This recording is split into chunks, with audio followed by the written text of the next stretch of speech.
네, 안녕하세요. 최승윤 작가입니다. 첫 번째, 두 번째 영상에 이어서 오늘은 여러분들이 아마 가장 궁금해하시는 현대미술의 가격에 대해서 이야기를 해보도록 하겠습니다. 일반인 분들께서 현대미술 하면은 가장 많이 하는 이야기가 야, 뭐 저런 게 몇 억? 뭐 점 하나 찍고 10억? 이런 이야기를 사실 가장 많이 하실 거예요. 그러면서 아, 참 작가들 돈 벌기 쉽네. 네, 이런 생각을 하시는과 동시에 가장 많이 하시는 게 가난해야지 예술이 잘 나오는 거 아니야? 라는 이야기를, 이런 상반된 이야기를 많이 하십니다. 뭐 가난해야지 예술이 잘 나올 수 있지 않아라는 얘기는 저번 영상에 말씀드렸다시피 그러면은 소말리아에서 세계 최고의 예술가가 나와야겠죠. 자, 근데 여러분들이 아시는 모든 미술가들이 있습니다. 그 미술가들 중에서 99%, 그러니까 여러분들이 아는 99%의 미술가는 부유했습니다. 기억나는 정말 몇 명, 고흐나 뭐 굶어 죽은 어떤 작가죠. 뭐 그런 작가 외에는 다들 부유했어요. 여러분들이 그냥 미술, 화가 이런 식으로 검색을 해서 나오는 대부분의 작가들은 그냥 부자라고 생각하면 됩니다. 자, 하지만 미술가의 99%는 가난합니다. 거의 모든 분야 중에서 불평등? 소득 불균형이라고 해야 될까요? 그런 게 가장 심한 게 예술 분야라고 볼 수 있겠습니다. 자, 이게 왜 이렇게 되는지에 대해서 한번 이야기를 해보자면은, 자, 여러분, 미술 작가는 노동자인가요? 아니면은 자본가인가요? 아니면 사업가인가요? 노동, 자본, 사업. 자, 어떤 사람들은 나는 작품을 만드는데 노동이 들어갔으니까 이거를 뭐 최저시급으로 계산해가지고 이렇게 해야 되겠다. 자, 이런 것도 가능할 겁니다. 자, 근데 작품이 어느 정도 판매가 되고 하는 작가라고 하면은 내가 작품을 만들어내고 사람들이 내 작품을 사는 거는 자본을 산다고 하기 때문에 나는 자본을 생산해내는 사람이잖아요. 그렇기 때문에 자본가로도 불릴 수가 있습니다. 자, 동시에 저는 사업자 등록증도 있고 실제로 모든 행정 처리는 사업가처럼 하고 있고요. 저는 어떻게 보면 생산을 해서 그거를 사람들에게 돈을 받고 뭐 판매를 하고 납품을 하는 일을 하고 있기 때문에 사업가로 봐도 맞습니다. 그러니까 작가는 노동가이자 자본가이자 사업가입니다. 이게 무슨 이야기냐면은 현대미술 작가들은 어, 이 자유민주주의, 자본주의의 모든 요소를 가지고 있는 존재라고 보시면 될 것 같습니다. 제가 이런 이야기를 할 때 가장 많이 드리는 말씀 중에 하나가 요거에 반대되는 것이 사회주의 국가, 그러니까 북한 같은 곳이라고 했죠. 제가 북한의 뭐 모든 걸 낱낱이 알고 있지는 않지만 자, 그런 국가에서는 모든 사람을 노동가로 칭하잖아요. 그래서 북한에서 활동을 하는 그 안에서 뭐 어떤 사람들은 좀 비싸게 그림을 팔고 하는 사람들도 있겠지만 아마 미술 작가들도 나라에 등록되어 있는 하나의 직업으로 되어 있을 겁니다. 그래서 나라에서 지정해주는 일을 하고 북한에서 그림을 그려가지고 그게 몇 억에 팔린다 이런 일은 있을 수가 없겠죠. 그런 거는 자본주의 사회에서만 있을 수 있는 일이니까. 네, 그래서 이 현대미술품의 가격을 이해하기 위해서는 그 미술품 자체를 이해를 하는 것도 중요하지만 가장 중요한 거는 그 사회의 시스템입니다. 사회 시스템이고 그리고 자유민주주의와 그리고 자본주의 이것을 바탕으로 생각을 하셔야지 이 작품의 가격이 얼마인지 그리고 왜 이 가격으로 판매가 된다고 하더라도 이게 용인이 될 수 있는지를 이해하실 수 있는 겁니다. 많은 분들이 TV에 나오는 연예인들 보고 야 쟤네는 몇 분 놀고서 야, 저렇게 돈 벌어 가네. 참 쉽다. 야, 저렇게 돈 버는 게 맞냐? 이런 얘기 하시는 분들 굉장히 많아요. 그럼 또 어떤 사람 얘기하죠. 그럼 네가 해봐. 근데 또 그거는 또 아니잖아요. 어, 사회주의는 내가 노동을 하면 노동을 한 만큼 가져가야 됩니다. 그 사람이 의사든, 성악가든, 미술 작가든, 정치가든, 신분의 귀천은 없고, 그리고 노동의 귀천도 없고 하기 때문에 같은 노동이면은 같은 돈을 가져가야 된다라는 게 그런 뭐 사회주의 국가에서 있는 거죠. 하지만 그런 국가들조차 그렇게 하지 않죠. 네.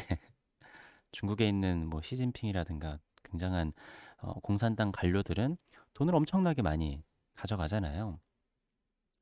어, 그렇지만 지금 현대 사회는 이런 자본주의와 사회주의 이런 것들이 같이 공존하고 있다라고 볼 수 있습니다. 자, 예를 들어서 우리가 라면 값이라든가 뭐 짜장면 값, 필수 소비재 이런 것들은 나라에서 가격을 지정을 하잖아요. 사실 완벽한 자본주의에서는 그건 말이 안 되는 거거든요.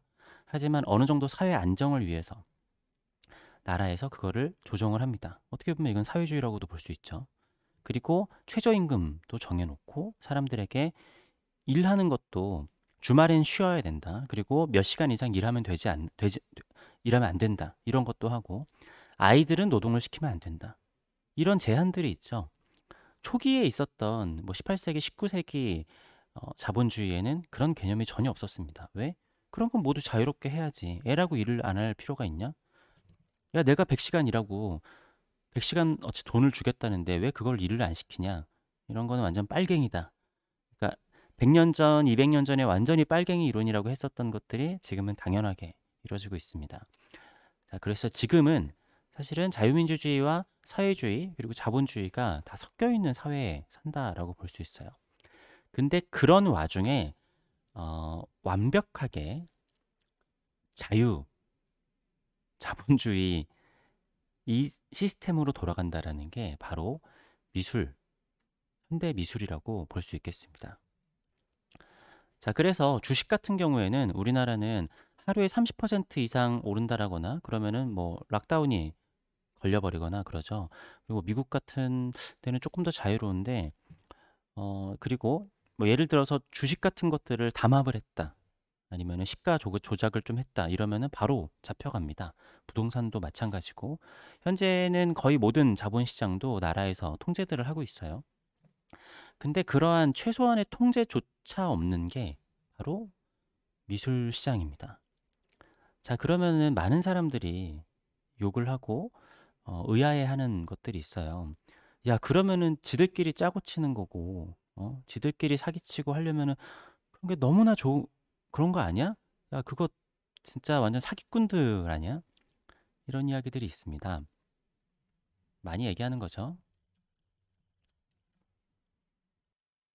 그리고 실제로 우리나라 미술 시장은 신뢰도가 굉장히 좀 낮고 해외에서도 우리나라 미술 시장 자체가 투명하다고 생각을 하지는 않는 경향이 있어요. 물론 시스템이 갖춰진 해외라고 해서 그런 일이 없는 거는 아니고 뭐 얼마 전에 누구였죠? 조 바이든 대통령의 아들이 그린 그림이 뭐 매덕에 팔린다고 그래서 이게 맞냐 이런 뭐 비판도 있고 그랬잖아요.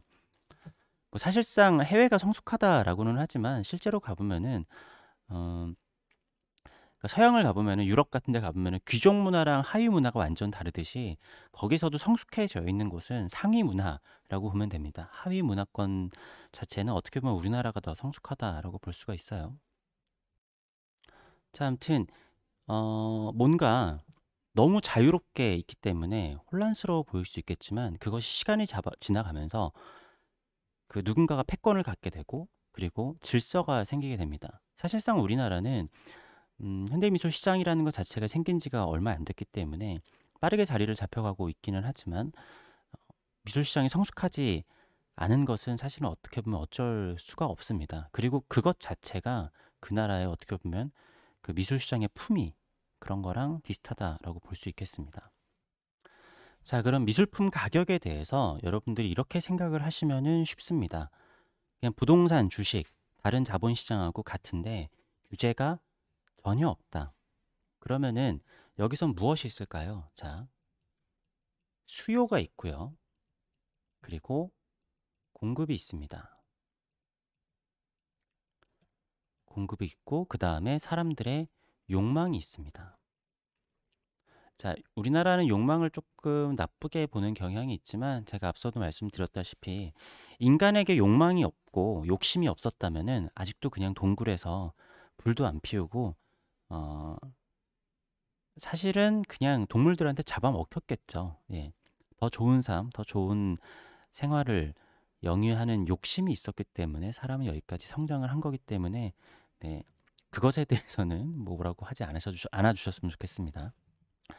자, 그리고 미술 작품이라는 건 어떻게 생각을 하면 될까요? 그거는 금입니다. 자, 금이라는 거는 자연에서 만들었잖아요. 자연에서 만들었지만 이 미술 작품이라는 거는 인간이 만든 금이라고 생각을 하시면 됩니다. 자, 우리가 땅에 있는 흙들이나 뭐 물에 있는 흙 이런 것들을 막 이렇게 찾아가지고 거기서 금을 가려내잖아요. 그런 것처럼 작가들이 엄청나게 많아요. 세상에 작가들이 엄청나게 많은데 거기서 진귀한 금을 찾아내는 거죠. 뭐 연예인을 찾아내는 것도 마찬가지고 요즘에 코인 같은 거를 디지털 금이라고 하잖아요. 근데 미술이라는 게 사람이 만들어낸 금이라고 생각을 하시면 됩니다. 자, 사람이 만들어낸 금과 그리고 수요, 공급, 욕망 요것들을 결합해서 생각을 하시면은 그리고 규제가 없다라는 거 여러분들께서 현대미술의 가격을 이해하시는데 사실은 제 설명을 더 듣지 않아도 이해를 하실 수 있을 겁니다. 자, 근데 여기서 한 가지 문제가 있습니다. 수요, 공급 이게 있는데 부동산을 생각하듯이 부동산은 필수제잖아요. 우리가 주식은 필수제가 아니기는 하겠지만 부동산은 필수제인데 미술은 사실은 필수제가 아니에요. 근데 이거는 제가 앞서 영상에서 말씀드렸다시피 어떻게 생각을 하느냐에 따라서 다릅니다. 자, 예를 들어서 모나리자가 있습니다. 여러분들이 다 아시는 모나리자가 여러분들 필수제인가요? 프랑스란 나라가 모나리자라는 그림이 없으면은 굶어 죽나요? 길게 보면 굶어 죽을 수도 있겠지만 음, 근데 우리가 프랑스에 모나리자를 1조 원 줄 테니까 달라고 해봅시다. 1조. 프랑스에서 주겠습니까? 1조가 아니라 10조, 100조. 제 생각엔 1000조를 준다 그래도 안 줄 것 같거든요. 네. 이게 뭐 앞서 얘기했듯이 경제적인 효과가 어마어마하게 있는 것도 있지만 이 나라의 상징이자 이 나라의 자존심, 그 문화라는 것 자체가 그 나라 사람들에게 굉장히 끼치는 영향이 큽니다. 그래서 이 수요와 공급이라는 것 자체를 야, 그거 없다고 뭐 죽냐? 그거 없다고 못 사냐? 그런 부동산 같은 개념으로 생각을 하시면 안 됩니다. 이게 이 미술품의 수요와 공급은 굉장히 입체적으로 이루어진다라고 보면 될 것 같아요.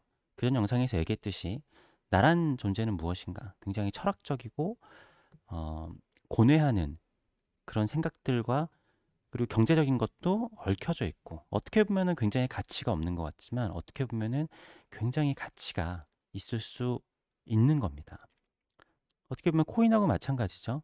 그렇지만 코인은 자 프랑스에서 만든 코인이 있는데 그거를 돈 준다고 못 사오지는 않을 거 아니에요. 그리고 그 나라의 자존심도 아니고 디지털 금보다 사람이 만든 금이 훨씬 더 가치가 있을 수 있는 겁니다. 자, 그러면은 여기서 근데 내가 옛날에 뭐 18세기, 19세기 인상파 그림 같은 거는 좋은 건 알겠어요. 근데 현대미술은 내가 잘 모르겠는데요. 나는 저거를 돈 주고 살 생각이 전혀 안 드는데요. 1억 주고 저걸 왜 사지? 이런 생각이 드실 수 있어요. 자, 근데 이거는 굉장히 여러 가지 측면으로 생각을 할 수가 있습니다. 이 모든 측면을 말씀드리면 좀 어려우니까 자동차가 있습니다. 자동차가 있는데,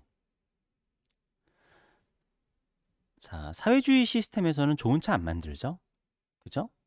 옛날에 러시아에서 만든 차들을 보면 다 투박하게 생겼습니다. 그냥 목적에 맞게. 승차감 그런 게 뭐가 중요해요? 그냥 사실 우리는 경차만 있어도 일상생활을 하는데 아무런 문제가 없습니다. 자, 그런데 그래도 뭐 어느 정도 뭐 조금 더 승차감도 있고 연비도 있고 여러 가지 하면 산타페 정도는 사야지. 아니면 뭐 그랜저 정도는 사야지라고 생각할 수도 있어요. 자, 산타페 그랜저가 한 4천만 원 정도 하는 차라고 생각을 해보겠습니다. 자, 근데 여기서 이 차의 급을 넘어가서 조금 더 좋은 차를 사려면은 한 7, 8천 정도 들어요. 8천만 원 정도 되는데 사실상 4천만 원에서 8천만 원으로 넘어갔었을 때 차의 성능이 어마어마하게 차이가 나냐라고 하면은 사실 어마어마하지는 않습니다.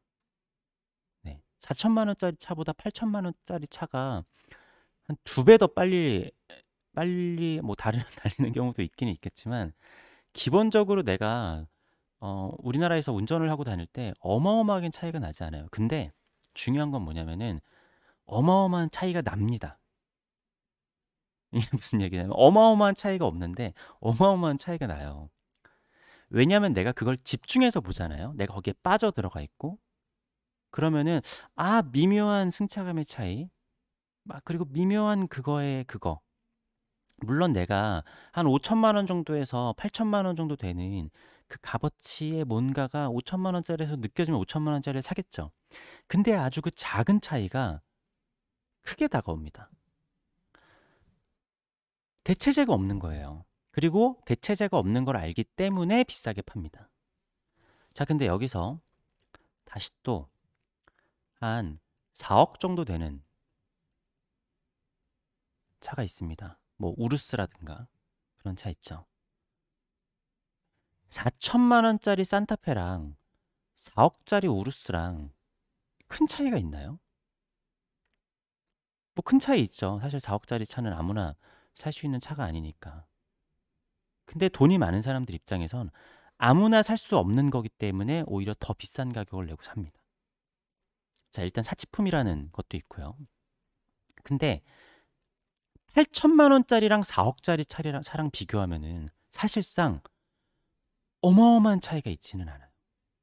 오히려 정비도 불편하죠. 그리고 수제품이기 때문에 고장이 더 많은 경우들도 있고 그렇습니다.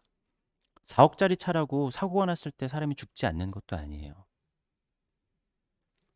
아주 미묘한 차이가 나거든요. 미묘한 디자인의 차이, 미묘한 뭐 가죽 질감의 차이, 미묘한 오디오의 차이. 그리고 제로백이 막 3초대고 이런데 사실상 우리나라에 제로백 3초 달릴 때가 어디 있습니까? 근데 사람이 산단 말이죠. 그리고 차를 좋아하시는 분들은 뭐 이런 것, 뭐 드림카 이런 게 있고 뭐 더 올라가면은 뭐 20억짜리 차도 있고 뭐 100억짜리 차도 있고 그렇죠.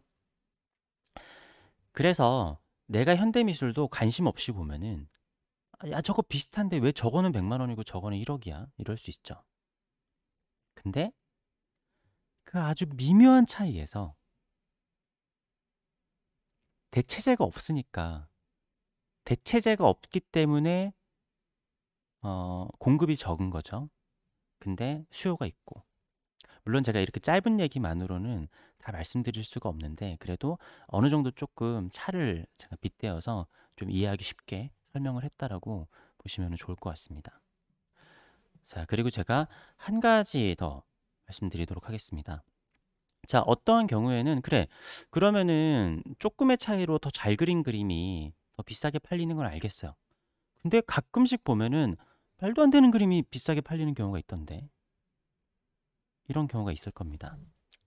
자, 그런 거는 이 디지털 금이라는 거는 어떤 사람이 만들어냈는지, 누가 만들어냈는지가 굉장히 중요하다라는 거예요. 자, 요거는 조금 다른 비유를 대보자면은 그 연예인들이 가끔씩 기부를 하기 위해서 뭐 자기의 옷 같은 거 이런 거를 경매에 내놓는 경우가 있습니다. 자, 3만 원짜리 후드티가 있어요. 3만 원짜리 후드티가 있는데 이게 BTS가 실제로 입었었던 옷이라고 해봅시다. 이거를 경매에 내놨어요. 근데 이 옷이 300만 원에 팔렸습니다. 모르겠어요. BTS가 실제로 입었었던 옷을 전 세계에 경매로 내놓는다 그러면 300만 원이 아니라 3억이 호가해도 그럴 수 있을 것 같아요. 거기다가 플러스 이거는 수익금은 BTS 가져가지 않겠죠. 좋은 일에 한다라고 하면은 비싼 돈 낼 사람들 제가 보기에는 꽤나 많이 있습니다. 자, 그러면은 이 3만 원짜리 후드티가 그냥 내가 3만 원 주고 산 후드티가 있어요. 이거를 누군가에게 저 BTS는 야 같은 옷인데 300만 원 하는데 야 내 건 만 원에 팔게. 누가 살까요? 야, 네 거 네가 입던 거 그지 같은 거고 내가 돈 주고 새 거 사지 그걸 만 원 주고 왜 사냐? 자, BTS가 입던 옷을 판다라고 하면은 제발 빨지 말아 주세요. 제발 빨지 말고 주세요. 이런 가능성이 좀 크죠. 근데 내가 입던 옷을 만 원에 판다 그러면은 세탁을 아주 아주 깔끔히 해서 줘야 될 겁니다. 자, 이게 자유민주주의, 자본주의 사회인 겁니다. 아까 얘기했듯이 사회주의에서는 사람의 차별이 없이 똑같은 그 사람의 가치, 그 사람의 일하고 뭐 하는 거의 가치는 똑같이 본다라 그랬잖아요. 근데 자본주의 사회에서는 사람에 따라 그게 다르다라는 거를 인정을 하는 사회인 겁니다. 그리고 우리는 다 그걸 인정을 하고 있습니다. 스스로도. 자, 그래서 그런 경우가 있죠. 히틀러가 그렸었던 그림이 있습니다.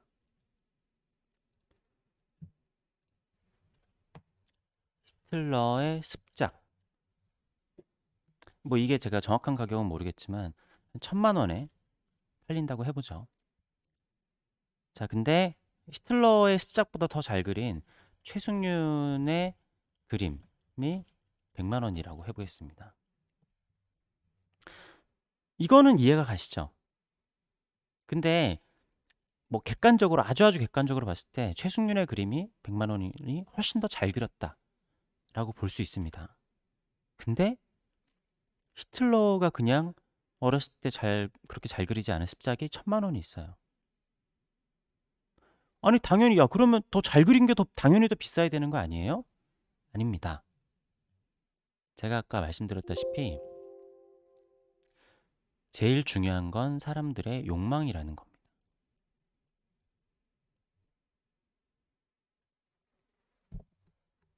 가장 중요한 거는 저걸 더 잘 그렸냐 저 못 그렸냐 그런 걸 논할 수는 있겠죠. 네. 근데 같은 거라고 하더라도 같은 기타인데 뭐 옛날에 비틀즈가 썼던 기타다. 그러면은 그거를 뭐 100배를 더 주고 사가는 게 되는 겁니다. 왜? 갖고 싶으니까. 그렇겠죠? 거기다가 또 그런 게 있죠. 뭐 작가는 죽으면 더 비싸지는 거 아니냐. 근데 실제로도 그렇습니다. 왜? 더 이상 만들어낼 수 없으니까. 이제는 더 이상 그 작가의 작품이 나올 수 없잖아요. 그런 게 저도 좀 윤리적으로 봤을 땐 어떤 작가 선생님들이 돌아가실 때쯤이 되면은 막 가격을 사람들이 작품을 갑자기 많이 사고 이런 거 보면 좀 안 좋아 보이긴 하지만 어쩔 수 없어요. 수요와 공급, 욕망 이것에 따라서 그럴 수밖에 없습니다. 그래서 가끔 보면은 그러니까 저게 잘 못 그렸는데 왜 저걸 저 돈 주고 사? 라고 하는 거는 어 그거는 인제 하나하나 다 따져 봐야 되는 겁니다. 뭐 앞서서 다 설명을 드렸으니까 이제는 이해가 되셨을 거라고 생각을 합니다. 아무튼 완전히 자유로운 시장으로 되어 있기 때문에 제가 또 이런 얘기를 하면 이런 말씀하시는 분들이 있을 거예요. 기준이 있다. 뭐 어떻게 되면은 뭐 대학교 졸업하면 얼마고 얼마고 얼마고 얼마고 이런 기준이 있다라고 하시는데 옛날에 그런 댓글 다신 분이 계셨거든요. 근데 그 기준이 30년 전에 있었던 기준입니다. 그리고 그것도 무슨 법으로 정해진 게 아니라 그냥 뭐 '그 정도면 그러면 되지 않았을까?' 자꾸 그냥 얘기를 했던 게 그냥 일반화가 된 건데 뭐 그렇게 하셔도 돼요. 네. 그렇게 하셔도 되고 음 뭐 어느 정도는 '이 정도 활동했으면 이 정도 가격은 돼야 되지 않나?'라는 게 있겠지만 그거는 제한은 없는 겁니다. 그리고 그걸 잘못 책정해 가지고 앉는 위험 부담도 본인이 껴안는 거예요. 네. 누가 뭐라고 할 수 있는 건 아니죠. 누가 조언은 할 수 있겠으나 음. BTS한테 "야 저기 지금 저 아이돌도 행사비 100만 원만 주면 오는데 너네 왜 100만 원 주고 안 오냐? 야 너네 뭐 대단하다고 내가 뭐 행사비를 얼마 줘야 되나요? 한 5 억을 줘야 돼?" 그렇게 안 되죠. 네. 5 억이 아니라 더 주고도 데려갈 사람들이 수두룩 빽빽 널렸는데 네 100만 원 주고 행사를 뛸 이유가 없겠죠. 그런 식으로 인제 가격이 형성이 되는 겁니다. 그러니까 제가 100만 원에 내놨는데 '야 이거 사람들이 봤을 때 너무 비싼데?' 안 팔리잖아요. 그러면은 적정선을 인제 찾아가는 거죠.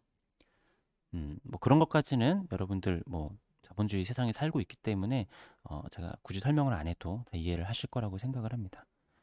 자 아무튼 오늘은 현대미술의 가격에 대해서 말씀을 드렸는데요. 이거는 사실은 설명을 할 게 굉장히 많아요. 그렇지만 제가 그래도 일반인 분들이 아실 수 있고 이해하기 쉽게 좀 설명을 드렸다라고 보시면 될 것 같고요. 여기다가 사례를 하나씩 하나씩 던져 주시면서 "이건 왜요? 이건 왜요? 이건 왜요?"라고 하는 것도 거의 90% 이상은 이걸로 다 해결이 되기는 하는데 어 그 건마다의 그 스토리나 아니면은 내용 막 이런 것들이 있기 때문에 또 모든 거를 다 설명을 할 수는 없습니다. 근데 그런 것들을 알아가는 것 자체가 현대미술의 굉장히 큰 재미 중에 하나라고 생각을 해요. 가격이 변한다라는 거. 아 그리고 또 한 가지 아셔야 되는 게 많은 분들이 착각을 하시는 것 중에 하나가 이제 물어봐요. 어떤 그림을 가지고 뭐 평론가나 미술 전문가한테 "이 그림이 얼마짜리 같아요?" 그거는 평가의 영역이 아니라 기억력의 영역인 겁니다. 자 예를 들어서 최승윤의 그림이 지금은 100만 원이에요. 근데 10년 후에는 뭐 1000만 원이 돼 있을 수도 있겠죠? 그리고 20년 후에는 1억이 돼 있을 수도 있을 겁니다. 그죠? 근데 이 그림은 변하지 않았어요. 같은 그림인데 시간이 지남에 따라 100만 원, 1000만 원, 1억일 수도 있는 겁니다. 뭐 히틀러의 십작도 마찬가지였겠죠. 히틀러가 그리자마자는 사실 거의 아무런 의미가 없고 아무런 가치가 없는 그림이었을 겁니다. 근데 그게 시간에 따라서 가격이 변했겠죠. 똑같은 작품인데도 가격이 변하기 때문에 이 작품이 얼마짜리 작품이에요라는 거를 그거는 세상에 지금 거래가 되고 있는 시세를 외우고 있기 때문에 알고 있는 거지 이 그림이 얼마나 좋은 그림이냐를 가치를 판단해 가지고 가격을 안 수 있다라는 거는 이런 자본주의 세상을 대단히 잘못 이해하고 계시는 겁니다. 그거는 기억력의 영역이다라고 이해를 해 주시면 되겠습니다. 자, 아무튼 오늘은 현대미술의 가격에 대해서 이야기를 해 드렸습니다. 긴 영상 봐주셔서 감사합니다.